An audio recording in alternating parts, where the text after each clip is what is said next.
like to call the Facilities and Safety Committee meeting to order. Now 4:56 p.m. And at this time, do we have any comments for public comments for agenda topics? There is no request for public. Okay, wonderful. All right, and we'll just jump right in. Oscar, you want to take it away, give us a sort of an update on the ESSER funding projects, and you can also jump right into the TRE funding projects after that, if you wish. Thank you, Dr. Bennett, members of the committee, Dr. Gonzalez. I didn't bring any fancy flight simulators anyway. Make sure you brought a shovel, because anybody needs training. We'll provide a hard hat to make sure nobody gets hurt. So, the first project that we're going to talk about is on page 4, and these are the ESSER funded projects. The central plant at the high school, it says 75% there, but it's actually closer to 90%. We just haven't gotten the payout. A lot of that's based on how much we've paid them. But they're further along, they're almost done, finished the electrical, and we can start commissioning work there as well. HVAC at Coastie, Long, and Wilson, supposedly they're working on the controls. We finally got some units in at Long, 3 big units. So those were the last big units we were waiting for. At Bowie and Gutierrez, we also got the units are starting to get here for Bowie and Gutierrez, so that was about 15%. And the controls for the high school is 2 phases. When that was bid out originally, and then to complete the rest of it, we went through buy board because we couldn't get any bids. So those are awarded, and they're submitting the submittals to the engineer to approve so they can order the equipment. At the administration annex, they've also waiting for the controls to come in. They already started some pre-wiring work.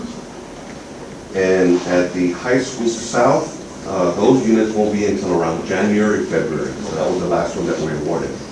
And that's just a picture of the units that came in at Long that were already installed and are operational. On the other ESSER funded projects, which are re-roofing doors and windows, at Vela, Harlingen South, and Early Childhood Academy, they're about 35–36%. The big project there is the Early Childhood Academy. The other ones are kind of small repair type jobs, but it's coming along, and I'll show you a couple of pictures here in a minute. And Harlingen High School is a big re-roofing project at $4.6 million. They're about a little over half complete. That also includes doors and windows as part of that whole project. And the last one we have there is the admin annex is complete. At Vernon, the ILC is complete. And so they're starting to work on the miniatures on the metal roofs. So I'll just show you a few pictures of the high school where they are in the roofing. A lot of the areas have already been completed and dried in, so now they got to come in with the cap sheets. Doors and windows. The top left picture is the old wooden windows that all those wings had at Harlingen High School. They've been torn. They're starting to be torn out as materials come in, and you can already see the framing, the aluminum framing that's being put in its place. And then, of course, we'll put the glazing in afterward. So just showing you that already started. This is the first time we've reported that because we were waiting for materials. And there are some of the cap sheets that I talked about and some of the wings that have already been put in at the high school. Early Childhood Academy, like I said, this is the biggest project of this award. All the hatched areas they've already torn off the roof and they dried it in. And I'll show you pictures there. It's already with the black felt with the tar, so now it's waterproof. They'll continue working in some of the areas, and then they'll come in and finish it off with a cap sheet. The mini gyms, the metal roofs, you can see the bottom right, it's one of the older roofs, and there was a lot of patching going on because there was a lot of rusted areas and a lot of leaks. So we put some insulation board and then put a brand new metal roofs on those, and there's like 6 or 7 elementaries that we're going to do. So that's the end of the ESSER funded projects. Any questions on those? May I ask one question? On these roofs and the tar, the cap sheets, etc., how long are those gonna last? Like, what's the life on that? The warranties on these for the materials is usually about 15 to 20 years, but the life of the roof should last about 30–35 years. But with very good maintenance, they could last up to 40. But by that time, you're starting to do a lot of patching, but then you get to 35–40 years with a good maintenance program. TRE funded projects, the paving and drainage improvements at the first responders is complete. The last part was the landscaping. We finally got the landscape package approved. We got the directive to the contractor to start work. So that's the last part that we need to complete that project. The Early Childhood Academy outdoor learning spaces, about 75% complete on paper, but with my Kimberly, something that's going out, it looks like it's closer to 95%. They can start doing punch lists, so that project's almost complete as well. Remodeling at the high school, we're about almost 80% complete, and the whole quad area is complete. A lot of the work on the corridor, the main corridor with the lighting, and I'll show you some pictures. Coakley Vernon Gym, we already completed the Vernon painting of the gym. Now they're at Coakley, and then next week or during the Thanksgiving break, they'll start putting up the neo-acoustical panels. The parking lot light poles that we awarded, the contractors gotten the submittals to the engineer to make sure that that was the right product that was spec. The engineer approves it, then they'll go ahead and order the materials, and so we're close to that phase of the project. And the culinary arts at the two high schools, we awarded the project. We met at both campuses. We worked out the logistics of where they're going to set up, where they're going to stage. I believe they just got a building permit, so they should start mobilizing next week and start construction on those. The Early Childhood Academy outdoor learning spaces, like I told you, they already took the landscaping, some of the groundwork. There's a little boat there in the bottom right, and there's some planters. And the shade structure with benches and logs and river walks in certain areas that help carry off some of the water, but it simulates a creek type of design. And that middle area has an artificial turf, so it's year-round and multi-use. And so that project's pretty much done. They're going to be doing some punch list items next week. The high school, that's the quad area. They finished all the site work with the concrete and stamped concrete areas. They got the grass skins and sod. They got some landscaping, and they're working on that logo sign for the Cardinal Head, which would be a very good area. It was designed to have good photo ops for events and things like that the kids will have. The main corridor with the woodwork up on top, they already installed the LED lighting you can see on the right side. They're about 80% complete on that. And the band hall on the top, they started tearing off the stucco. And the panels will be coming in next week so they can start putting in the new material. In the area by the cafeteria, this area we used to call the dungeon, it's nice and bright. There's more sun coming in. There's some landscaping, some color. And so it turned out really nice. And the entry, we did some away from some of that old tile, that old Art Deco, soft pastel colors. We wanted more of the Harlingen red and white and black to stay in the color scheme of the school and the campus spirit. Like I told you, the Coakley Gym, we had done the floor. They needed 30 days for it to cure. After the 30 days, it was covered up, and now we started the painting work, so they're almost done there. This one's also going to get new bleachers. The bleachers will come in, the plastic bleachers will come in during the Christmas break, so they're already preparing the electrical work for it. On the school fencing projects, last time there was a whole list, like 8 school sites, it was like $800,000 worth of work. Those have all been completed, they're off the list. These are 2 brand new schools that we awarded at the last board meeting. They started at Dishman, they're already about 80% complete. When they're done there, then we'll go to Crockett, and this will be the last project we have right now. And then we're going to be working on another group of about 6, 7 more schools for the next fencing package. All that's part of the safety funds from TRD. And there's the Dishman fencing in the back. They have 5-foot fence. Now it's an 8-foot fence, so a lot more secure for our kids out in the playground. And this is the last project. It's actually not a TRE funded. This is a MUSC funded project. We got a grant for about $1 million, and this was designated for an outdoor amphitheater at Leamings Elementary. And you can see there on the middle of the screen where you have the wings between that first and second wing, there's like a V shape. And that's where we decided to put that amphitheater. Originally, we had it in the middle of that circle, but when you have the southern winds coming in, the wind doesn't hit there. It's kind of a hot spot. And then when you have the northern, there's no protection, so it's very limited times they can use it. But putting it on this side of the building, it catches the southern breeze, and it blocks from the north, so there's more opportunities to use it during inclement weather. So that's what it would look like. We have Megamorphosis Architects helping us with the designs. And there would be a door opening made in between the two wings where it's that curved wall, where there'd be an ingress, egress. There'd be a stage, elevated stage for performances for the kids. But on the seating area, they didn't want the whole thing with benches, because they also have outdoor learning activities. They can do outdoor classrooms, like what they do in that middle area. They can use this as well. But when they have performances, we're gonna have a storage building with chairs, that they can take more chairs out there, and they can fill up the whole thing with seating areas for parents to hear performances, to see performances. The top picture is if you're on the stage looking out towards the audience, you can see the buildings in the back, the restroom facilities and storage. And at the bottom, it's sitting down in the grass area looking up at the stage.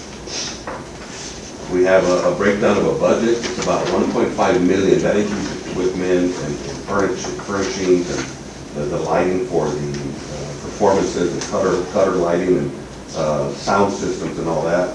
We're doing over our budget, so we're going to try to cut back, maybe get it down to about 1.2, 1.3, and then we'll be ready to hire the architect to start drawing so we can bid it out in a few months. So that's pretty much it on the projects. Contingency allowances. We have a change order at the high school in an area, and I'll show you a picture of an area that needs to be re-roofed. We're trying to avoid roofing. There's a lot of chiller pipes, conduits and things, and we're going to put a skylight there, and we thought that would do the job and just clean it up, and it would look nice. But the more we're working there, it's obvious that it just needs to be re-roofed. That's the small section. That's the entry right between you go in where the students come in on the front. You have the administration on the left, and you have the wings on the right. That's the main corridor. You start off in that very low area, maybe it's about the length of this room, and then you get into the big main corridor. So this was not part of the original scope, but since we're there, we want to add that on there. We got a price for $33,800. We thought it was a fair price. The architect recommended approval. So we have $186,000 in our contingency funds. So if we take that out of there, we'll start a little over $150,000 left. So we're going to recommend approval of this change order. So I wanted to let the board know. And then the last meeting I talked to you about was that big long wing 8, science wing along 13th Street. That the metal deck was very deteriorated. The more areas they checked, that the engineer, but the architect said, I think we need to change the entire deck. I was thinking it was going to be costing between $400,000 to $500,000. We got the price in, and it's $331,000, so a lot better than we thought. It really needs to be done, or we're just going to continue having moisture from the roof. You have the heat transfer, and it goes into the deck, continues sweating, and condensation, which will just exacerbate the rusting and the problems that we have. So we need to replace that entire deck. So we're going to recommend approval. And this is ESSER, right? The TRA. This is ESSER. This is ESSER. That's why we're recommending it.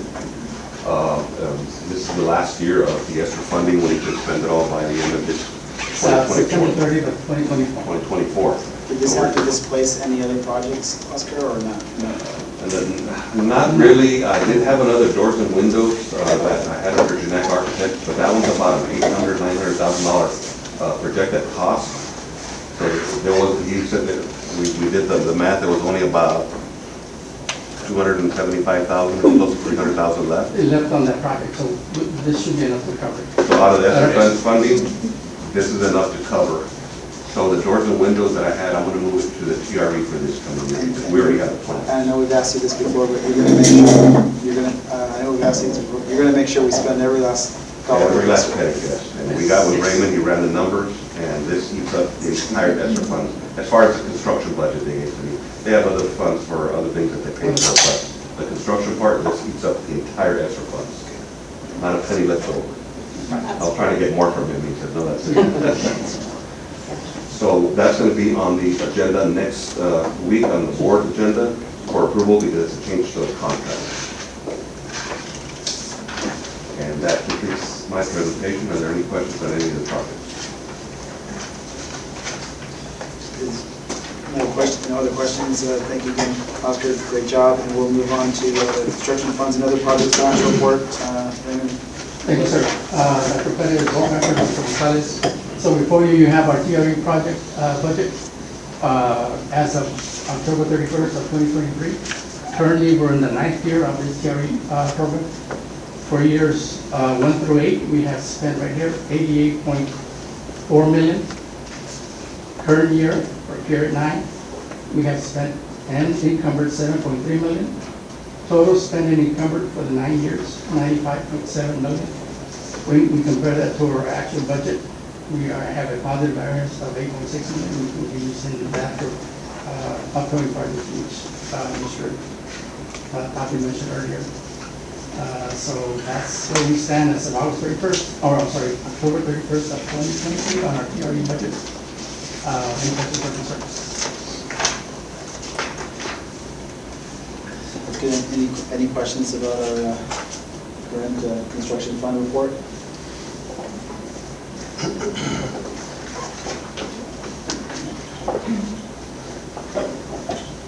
So why is it not 10 million?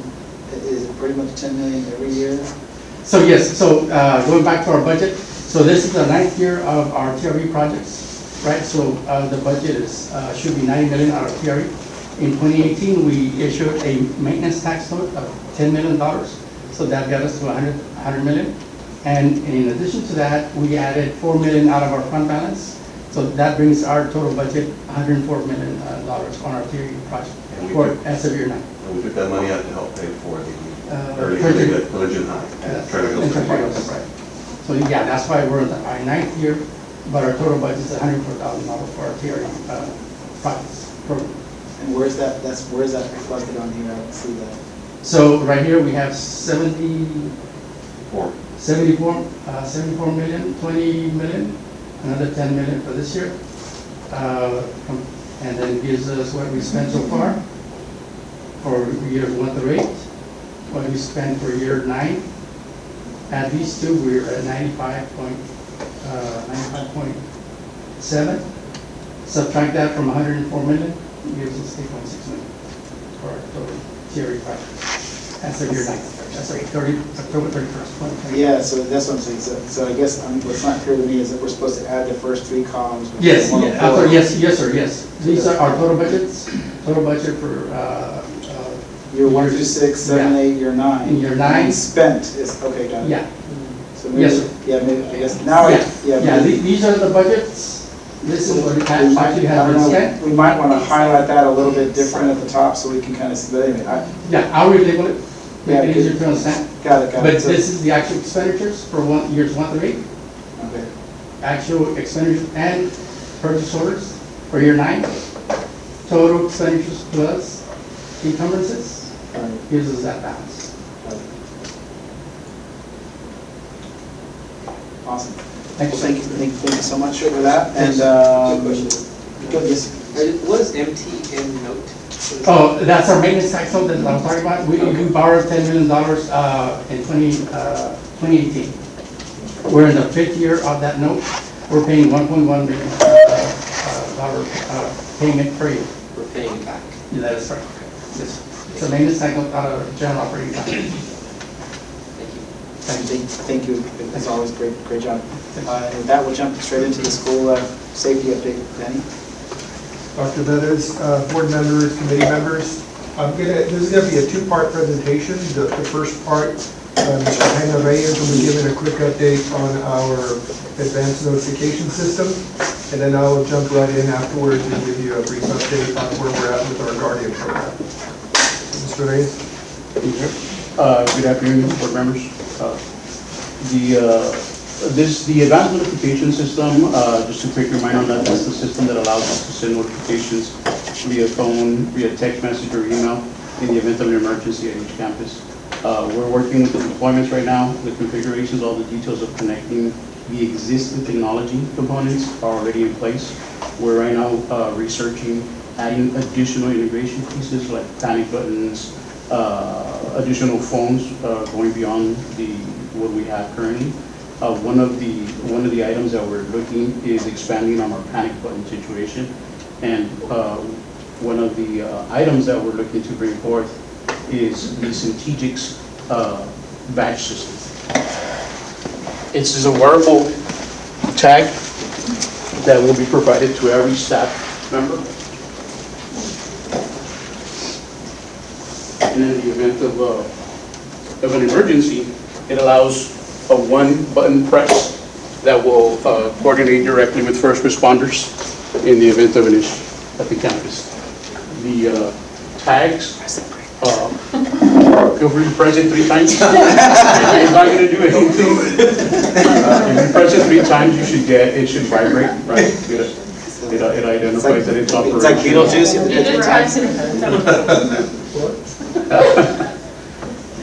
So the purpose of the tag, the wearable tag, is to allow our staff members the ability of having a quick access solution, right?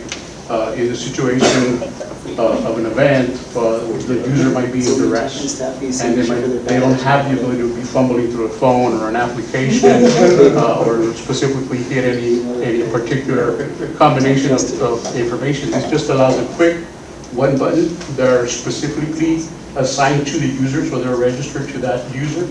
The system will identify the location of the user and where they need help, right? So if it's upper level floor, with our leveraging our digital mapping system that Mr. Castillo has already implemented, it will give us the exact location where they need that assistance. Only if they like press it, then you can tell where they're at? And it's going where? I'm sorry, the system is like a Who answers the call? centralized, yeah, like centralized or 911 or? So depending on the Is that top situation, secret? right, It is, there's that's top 2 different alerts that we can do with it. Day-to-day operations, right, or emergencies, fire, need immediate help. The combination of the button will allow that immediate communication tree to go to the SROs, campus administration, in things like the traditional operating procedure when it happens at a campus, right? In the event of an emergency, not only does it go to that established communication tree, it builds on top and it communicates directly to first responders, which then in turn have the ability to use the digital mapping system to identify that user. Okay. One of the benefits from the badge is that it travels with our staff.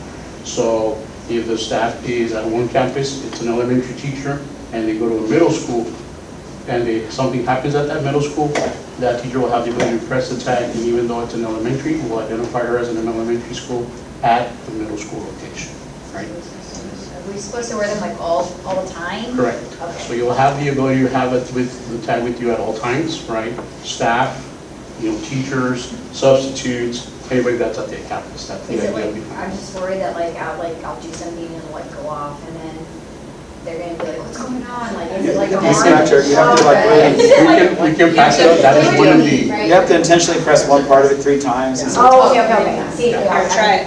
yeah. See what you Yeah. can roll. So I don't wanna be a teacher that like, The SWAT team comes. because I like bent over while I was helping a kid. Yeah, if you become a habitual offender, then yeah, they. Nobody's coming the next time That's you on push. something that might be assigned, Oh, You know, the oh, other, it vibrates. just the obvious, but like, you're at Boga Stadium, you're on the playground, So that's it one of the, expands where we can respond. That's correct. In researching the technology, one of the biggest components was that while no solution is 100%, right, in terms of dead zones, the research did involve to get as close as possible to eliminate that, right? Also, one of the biggest recommendations is eliminate the potential for any of the gaps. So if our teachers are in the parking lot, if our teachers are in the field, whether they're at Boga Stadium or any of the baseball fields, we wanted a solution that was not dependent on cellular and a solution that was not dependent on our wireless system. So it's completely independent. It's built for each individual campus, and it addresses a lot of the components like the SRP protocols. It's specifically aligned to that. Is there training that comes with it? Yes, sir. There is a training that's also involved. We're looking at that piece as well.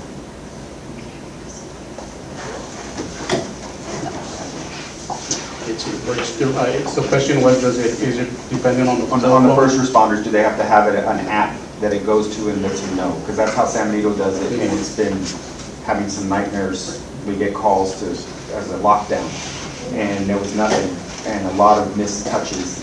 So as long as it goes directly to that, it would be a big difference. So we built that communication tree, that identifies those first responders, right? Either it's an email or a text message.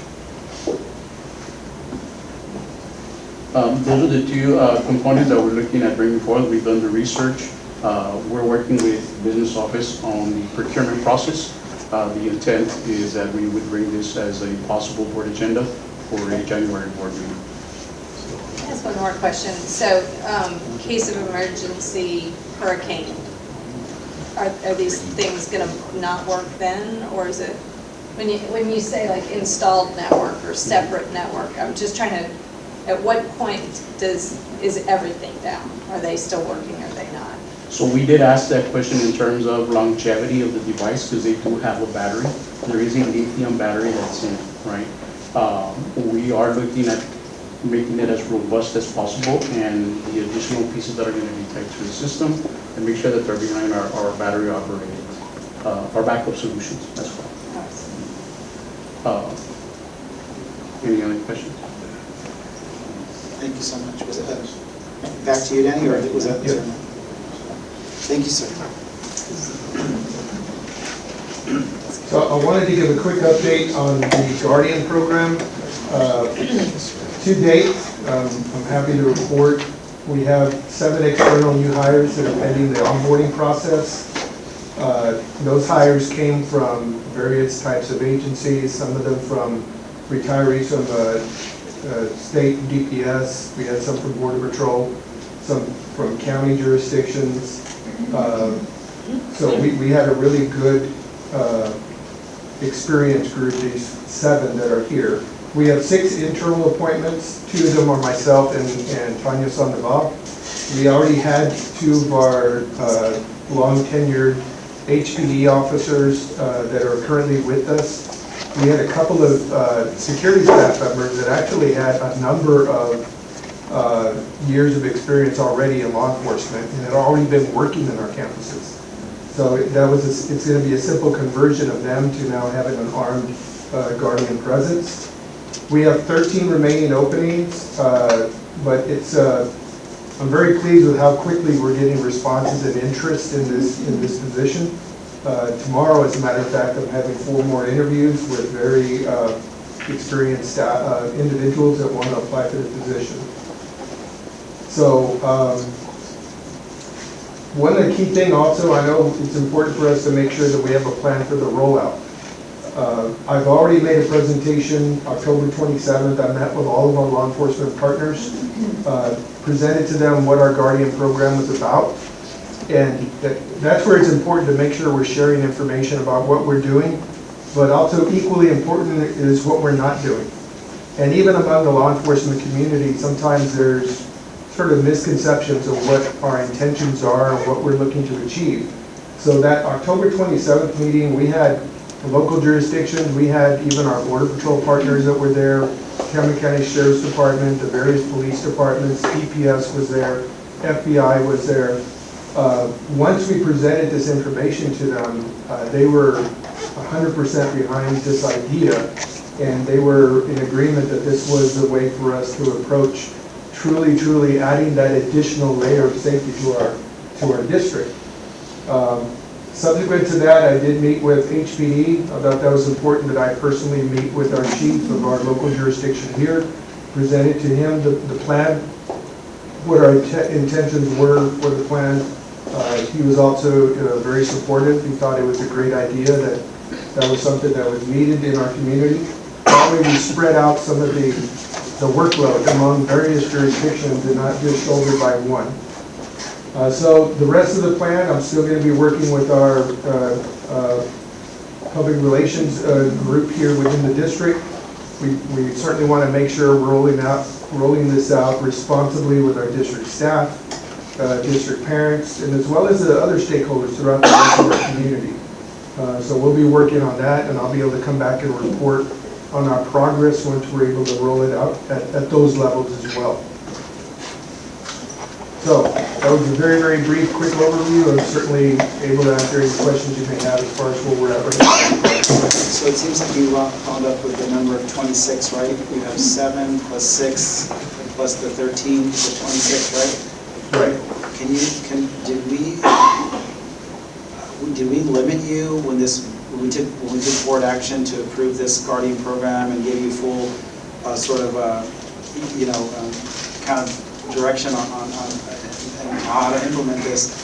Was there a number there did we limit you in any way? I'm trying to remember there was a number there. What I presented to you as a board was an idea of what the first phase was. The main focus was making sure that we got enough Guardian staffing to at least address the elementary level.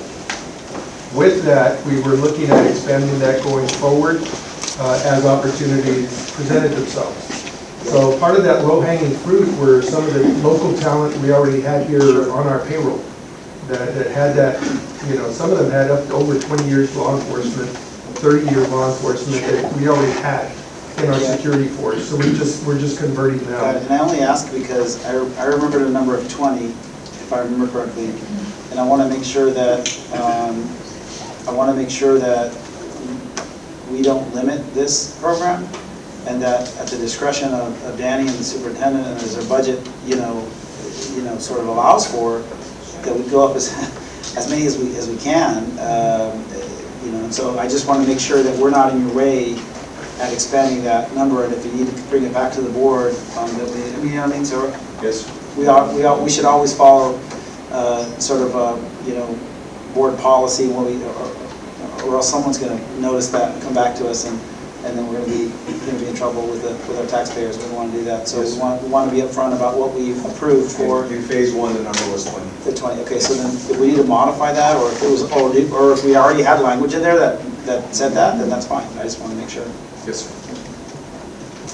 We can look at it. I know Mrs. Scoggin did a big part of that work too. She can hire whoever she wants. But that's the difference. Mrs. Scoggin had $22. Yeah, we'll work on that. All right. Thanks again. Great presentation as always. Any questions about our Yeah. safety? Go ahead. Danny, of the internal appointments, you mentioned you and Tanya were 2 of those. So was there, I think there was talk about maybe hiring someone else to kind of help with administration of the Guardian program or oversight of the Guardian program. Is that still something That's something we're still looking at. We're definitely looking at what we need to do for that next level of growth within this department.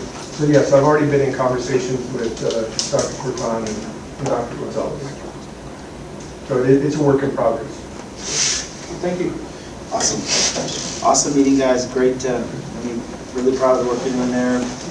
Oscar and Raymond, great job as always. So with that, I guess we'll stand adjourned. Thank you.